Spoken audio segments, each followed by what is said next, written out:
Hello, say Charat. There are two types of perfectionism that exist within you: the healthy type and the harmful type. Healthy perfectionism helps you, on the other hand, harmful perfectionism just gets in your way. Healthy perfectionism encourages you to do your best, take pride in your work, and show dedication and attention to detail. It ensures quality in what you produce. Harmful perfectionism distracts you, causing you to worry about irrelevant details. It is the type of procrastination that stops you from doing what actually needs to be done. Now, which of these two types of perfectionism wins? Healthy or harmful? That depends on the type of behaviors that you choose to demonstrate. Harmful perfectionism feeds on the ego, pride, arrogance, the desire to be admired and flawless. On the other side, healthy perfectionism feeds on humility and the search for continuous improvement. Your continued improvement. The perfectionist that never delivers results has a problem, and that problem is lack of humility. Perfectionism becomes a problem when someone simply can't get the job done. This type of perfectionist procrastinates because they're never satisfied with their results. They try to complete the task over and over again, but then they realize they're not yet skilled enough to deliver perfect results, and they just give up. This perfectionist goes over the task many times, they procrastinate, even ask for extra time, but they never deliver the desired results. Or when they do manage to complete something, they end up apologizing and pointing out so many flaws in their work that it just devalues what they did. The root of this problem is lack of humility. The word humility comes from the Latin humilitas, humus, earth, ground. Someone who's humble has their feet firmly rooted on the ground. They know their own limitations. They are aware that everyone starts out at the bottom. A humble person knows that they're not a perfect celestial being. Trying to be one is just a fantasy. Those with humility are protected from pride. Pride is an ego trap. It is an unattainable fantasy of reaching goals without overcoming any challenges or having any flaws. Do you find that you are such a perfectionist? That you feel the need to hide your work because you're ashamed that it is imperfect? If so, you need to show a little more humility and learn to recognize your own limitations.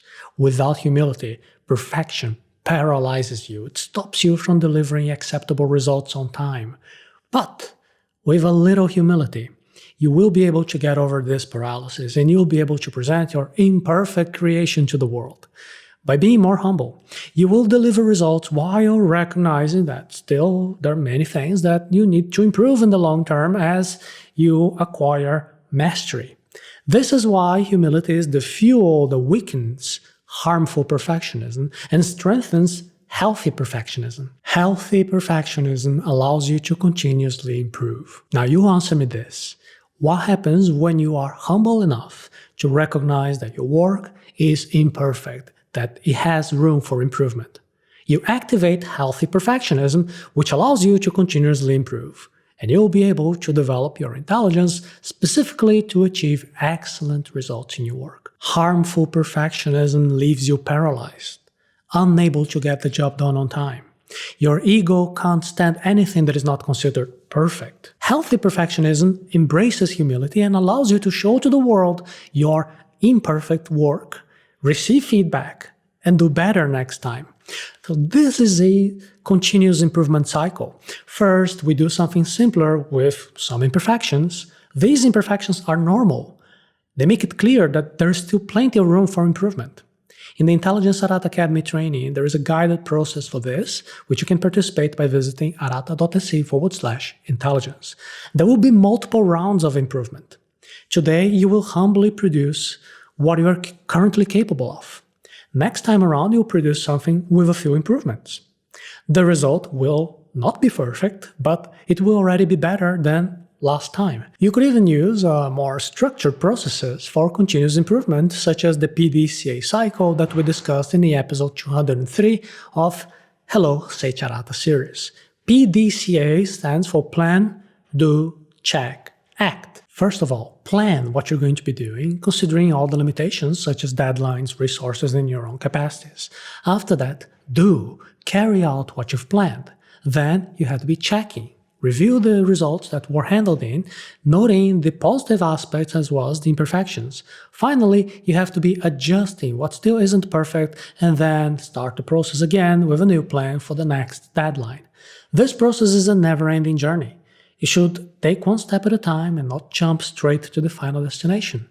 As good as your work becomes, you'll never consider it absolutely perfect. And honestly, it doesn't really matter. What matters is that with every cycle, you're training your brain to do a better job next time. And you're becoming more and more intelligent and you're delivering better results.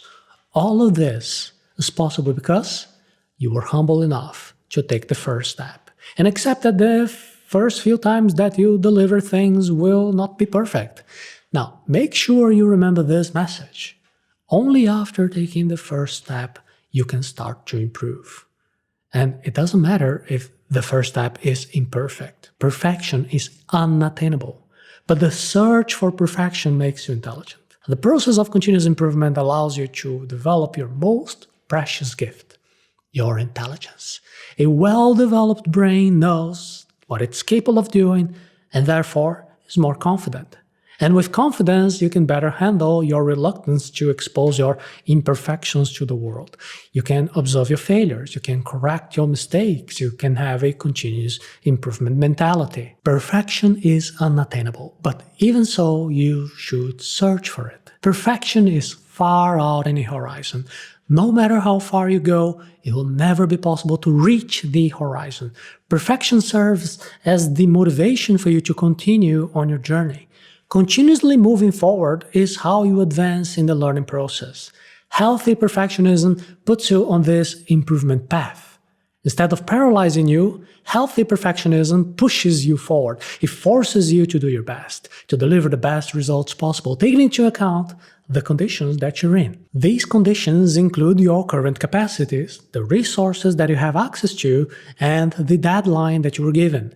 These are all limitations. You need to learn how to handle limitations and still be able to hand in the best work possible, humbly being able to recognize that it's not perfect. And that's how you stop fueling harmful perfectionism and then you start strengthening healthy perfectionism. Whenever you're feeling like you're paralyzed, procrastinating, and not able to hand in work because you don't think it's perfect, think of the word humility. Put your feet on the ground. Recognize that you're still in a path towards perfection.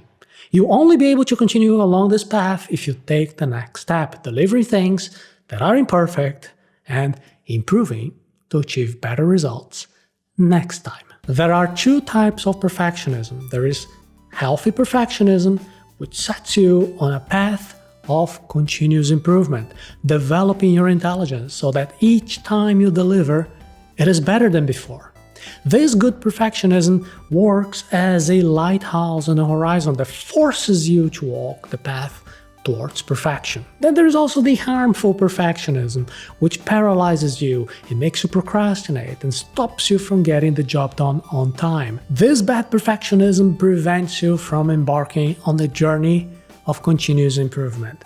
The difference between these two types of perfectionism lies in the humility of recognizing that your current abilities still have flaws, that you are still on a journey towards mastery, and that your intelligence still has room for improvement. I talk a lot about this process involving mastering your goals in the course Intelligence Arata Academy, which you can take a look at right now by accessing arata.se/intelligence.